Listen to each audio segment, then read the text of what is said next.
Welcome to Courageous Conversations. I'm Rabbi Jeremy Gerber. And I'm Reverend Tony Trueheart. And on this show, we tackle some of the tough issues in society that we all need to talk about, but are often too afraid or too polite to engage in. Join us as we take them on together. Well, good morning. Hey, Tony. Hey, Jeremy. Welcome back, everyone. And we're so glad you're coming back to join us because we want to keep this going. Yes, absolutely.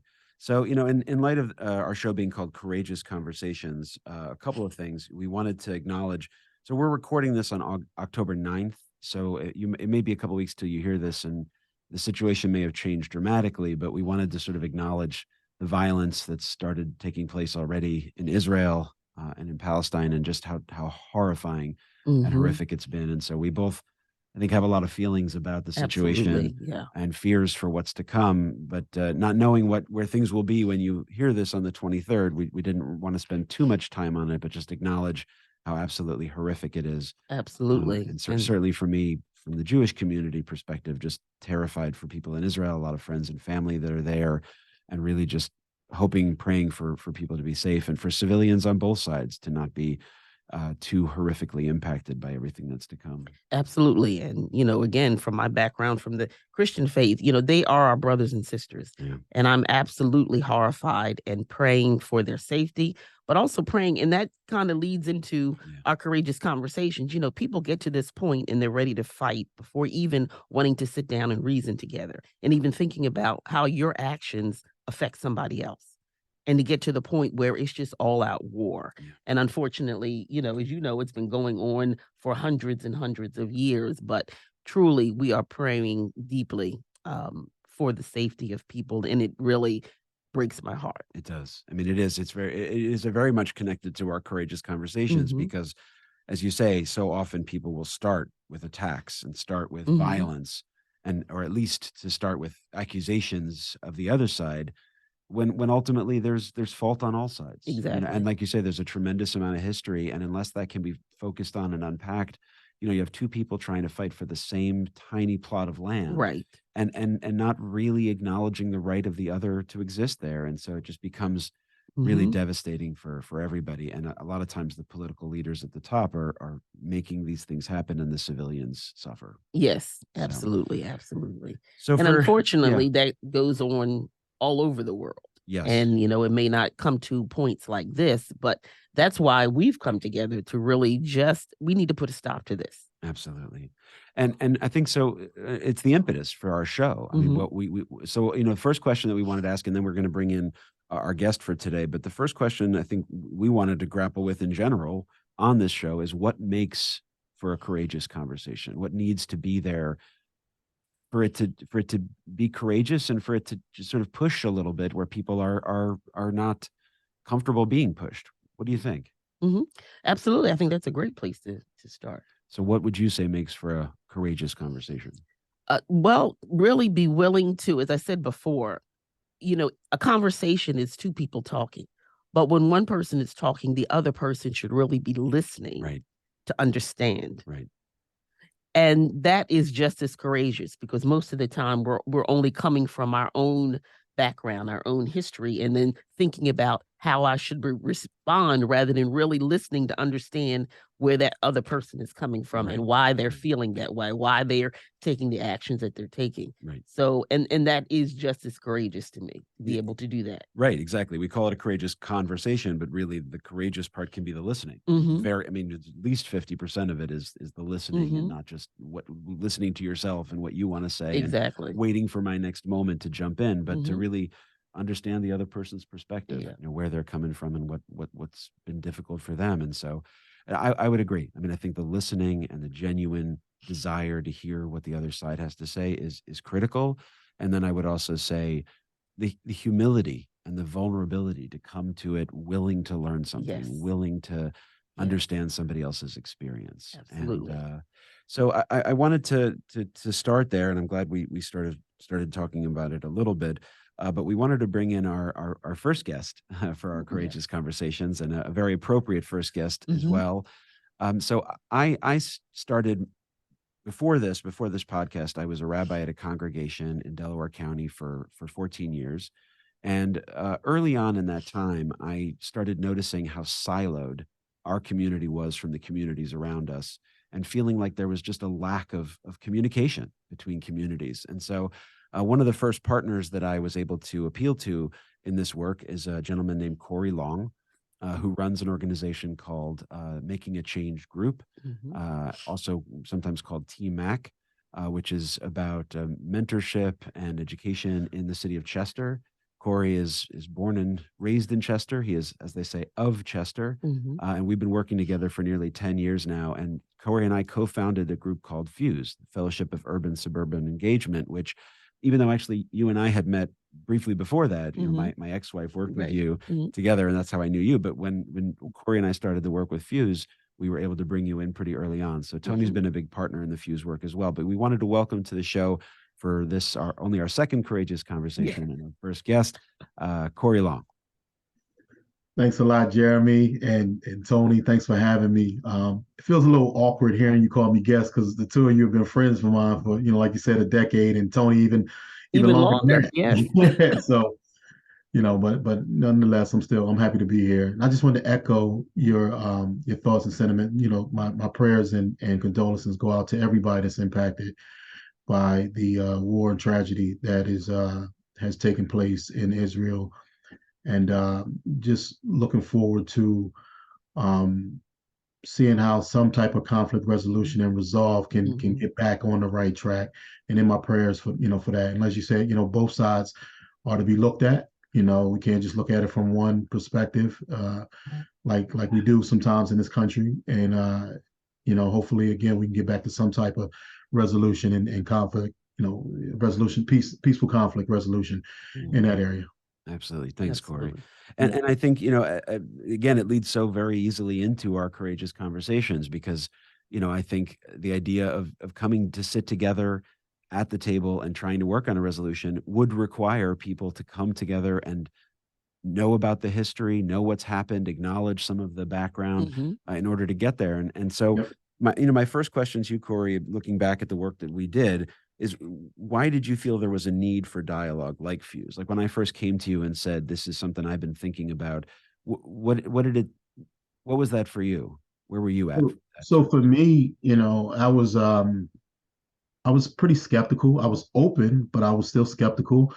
I didn't feel that there was necessarily a pressing need for the conversations and relationship, as not absolutely not as seriously as you wanted to build true relationships. I just didn't see the importance of it. Where I was at that time in my life was looking for more resources for our community, more folks to come in and support the efforts that we had Mhm. going on. And at the time, I was already a grassroots community organizer and looking, I didn't want to talk. I didn't want to, just have conversations. We wanted to know, what are you ready to roll up your sleeves and do?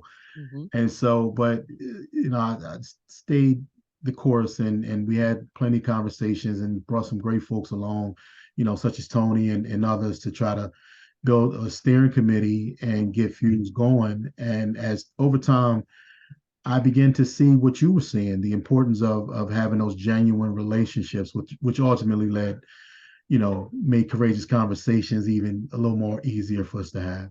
Mhm. Nice. I Mhm. appreciate that, Corey. And that's what I wanted you to share openly and Mhm. honestly, right? I mean, Mhm. I think Sure. that's right. And I was imagining you were going to say when we first started, you were not sure. I mean, not even so much maybe because there isn't a need for people to understand each other, but just a distrust. I mean, not a belief that anybody does care or wants to know each other's stories. And Mhm. and so I was glad to see that it didn't happen right away, but it took a little Yeah. bit of time to demonstrate a real willingness to learn and to humble ourselves, Yeah. have a genuine conversation about where we're each coming from. My Jewish community that I was working with had its history in Chester, but had really kind of moved away from it, and I was hoping to rebuild a little bit of a connection through shared geography, and just now we're in this same kind of community together. Yeah. Mhm.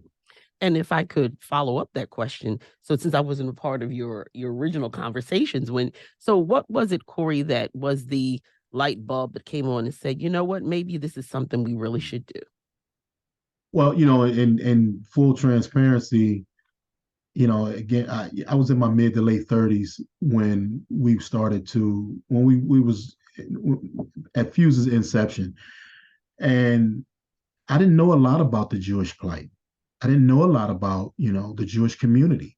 I heard the typical stereotypical things that were said, but it was a very vague understanding of the Jewish community. And when I began to understand more of the Jewish plight and the similarities in the histories of the Black community and the Jewish community, I viewed things from a different lens, and so I was a lot more open to understanding and learning, and it became more interesting for me to have these conversations, and just began to see that these were genuine individuals, genuine people that wanted to come into Chester and to build genuine relationships. So that's what sold me on it, and eventually I began to bring some others to the fold.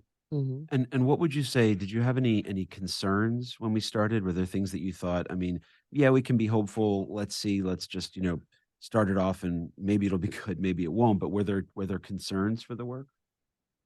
Well, my biggest concern was I didn't want folks in our community to become another case study.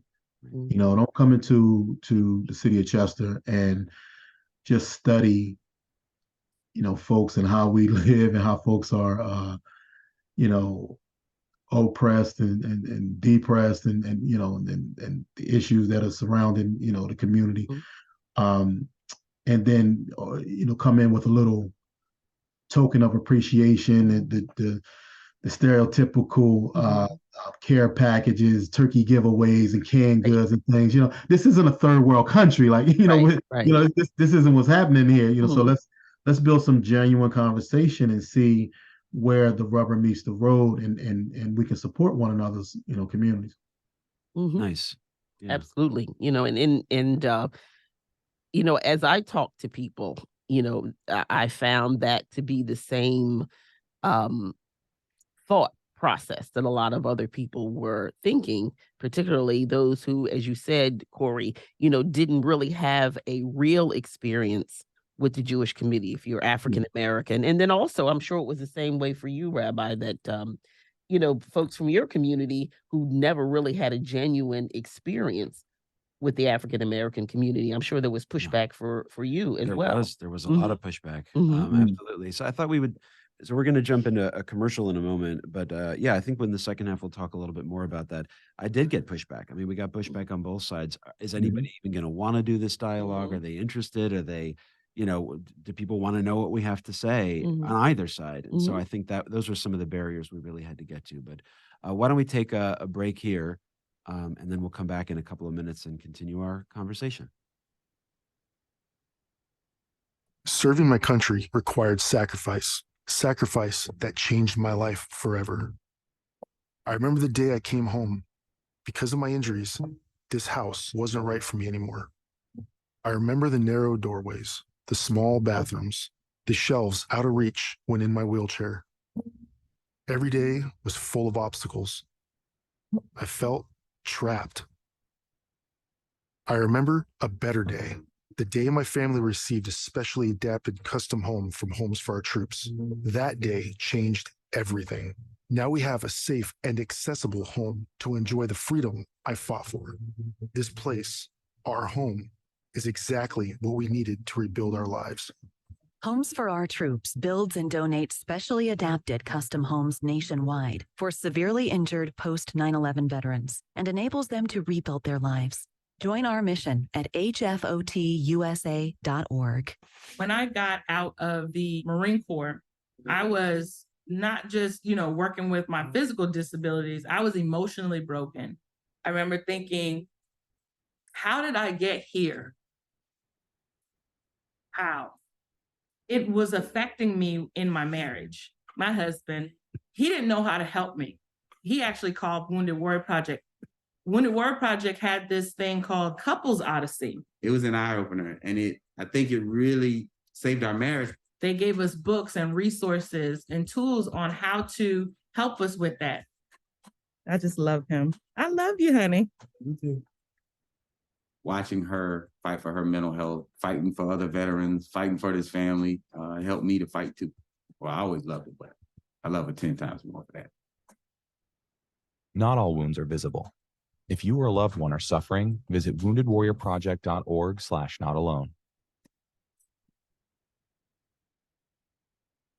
All right, we're back.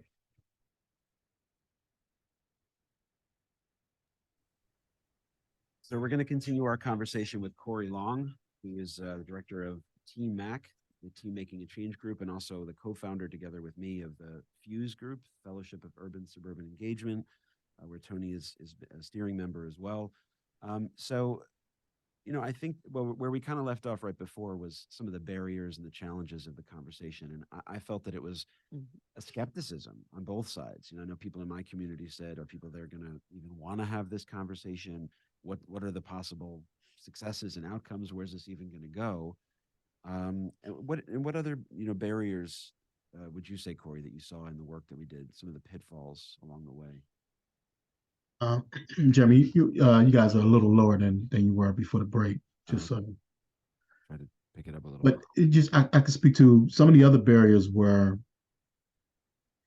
the age gap and the folks that were really dedicated to FUSE from the suburban community versus the urban community. So typically, I would say on average, folks were between the age of roughly 50 to 70 at our FUSE gatherings from the suburban community. And that's pretty fair.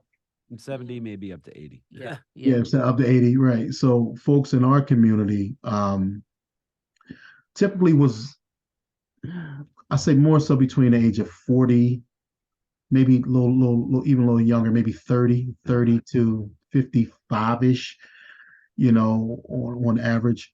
And there was a huge gap in age for a few reasons. You know, one, I didn't think that our seniors had as many things in common as your seniors. It was a little harder for us to try to attract the senior community that was whereas though folks in the suburban community, they had a lot more disposable time, you know, where you know our seniors are, you know, grandmothers are raising kids, still raising grandbabies and still working, you know, maybe entry-level jobs or whatever, trying to, you know, make ends meet.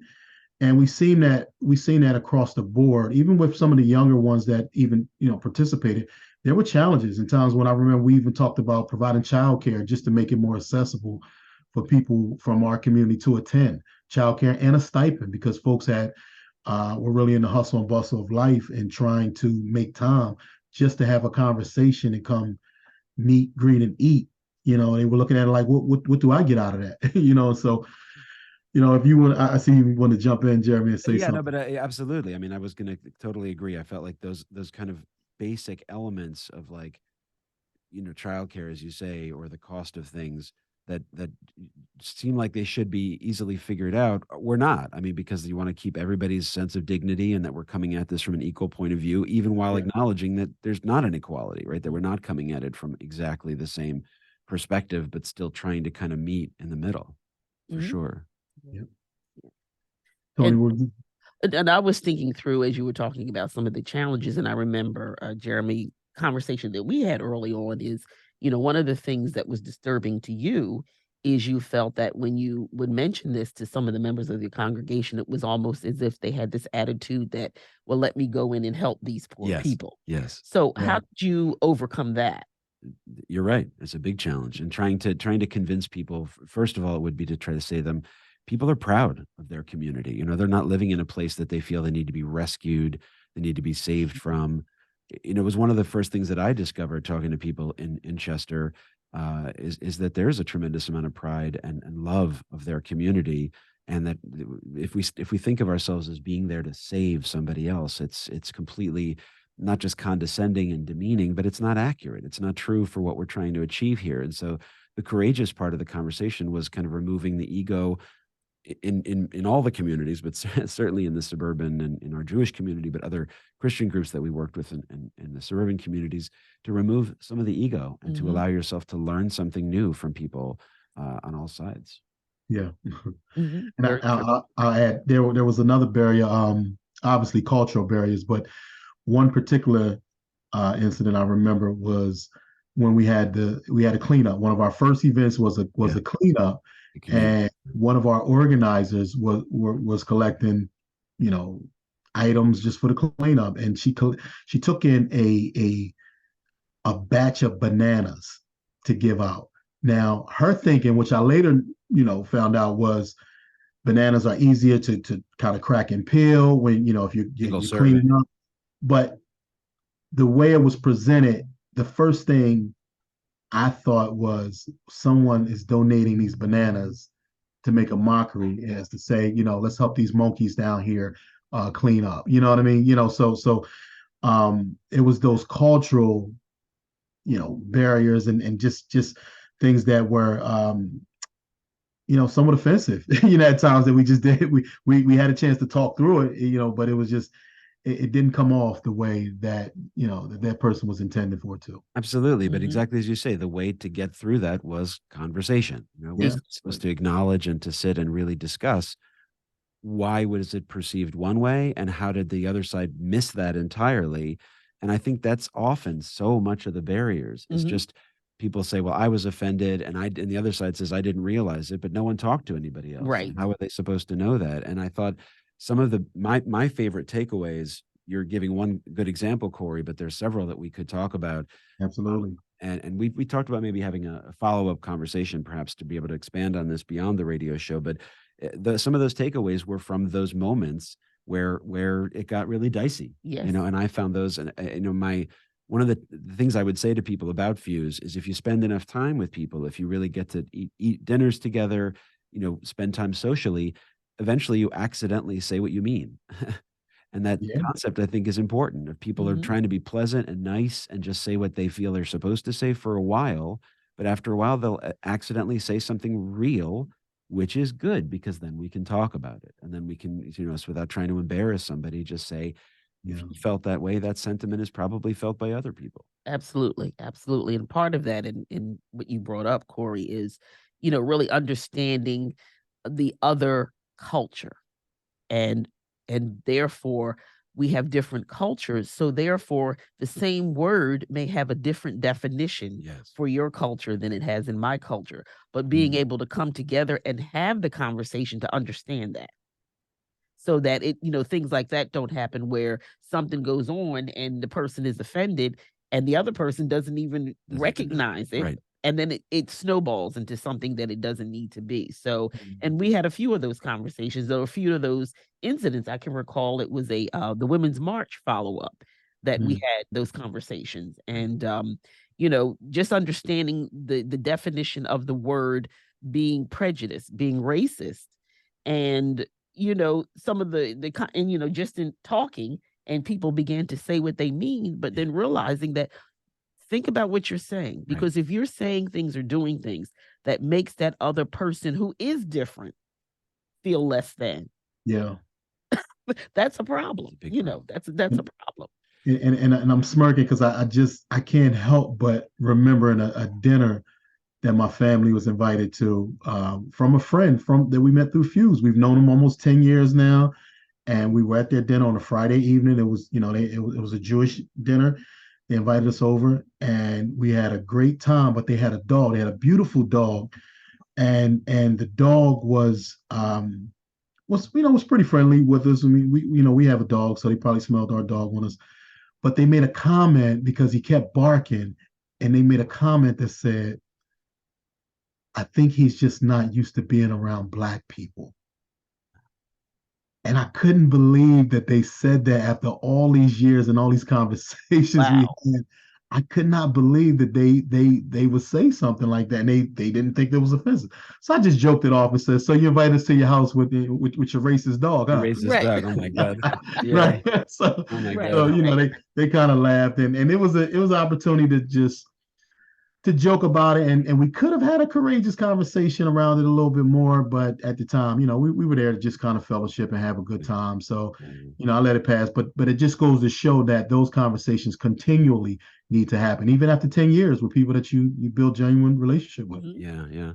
So believe it or not, we have to kind of start wrapping up our show already. It always feels like Wow. there's endless. I know there's so much more we could talk about, but I think, as you said, in that dinner there was an opportunity for a courageous conversation, but it maybe didn't feel like it was the right setting in which to do that. But the point is, I think when you start to do this, when you start to engage in these things, you have the opportunity to see, hey, a courageous conversation could take place here and there and in this Right. situation. Like, you Mhm. start to realize there's so many situations where we just kind of smooth over things because it's easier and we move on, but there Mhm. really could have been an opportunity there. Yeah. So, the last thing I want to ask, we just have a couple more minutes at the end of our show. If you were thinking about not just takeaways, but recommendations for other people, other groups who might want to do this kind of work, what's like one soundbite or thing that you would encourage people to think about, Cory? I would think one, try to get as much financial resources as possible so that you can build a sustainable group. Two, in addition to having a committee that is just interested in doing the relationship building, also have a action committee, because we had a lot of folks that were from both communities, urban and suburban, were saying they wanted to do more. They wanted to do more things together, and that's what it would have taken more resources to actually put things in place. But those are the two biggest takeaways. Nice, nice. What do you think, Tony? I think he's correct. And my only final thought with this, and we definitely need to continue this conversation, but my final thought would say today is, when things like that happen, like what had happened to you at that dinner that you mentioned, Cory, is in the moment, we really need to have the courage to say, we need to talk about what you just said. Yeah, and it takes courage. It really Mhm, does, and mhm. humility to back away and say, I know we're at a lovely, pleasant dinner, but I gotta Yeah. say something. Mhm. So, Yeah. thank you again so much, Cory, for being on with us on our fledgling podcast that we're just getting started, our radio show here.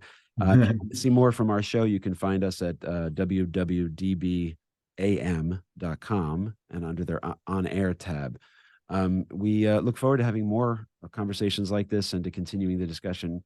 Hopefully, Cory will be able to have you on again at some point in the I'd future. love to. Best wishes Absolutely. with But everything, and thanks for having me. yeah, and with all these conversations, folks, we're just trying to open the door, just trying to get it started, and hopefully invite people to be courageous along with us in future episodes. Tony, Absolutely. Absolutely. Well, enjoy the rest of your day and come see us again. take care. Thanks.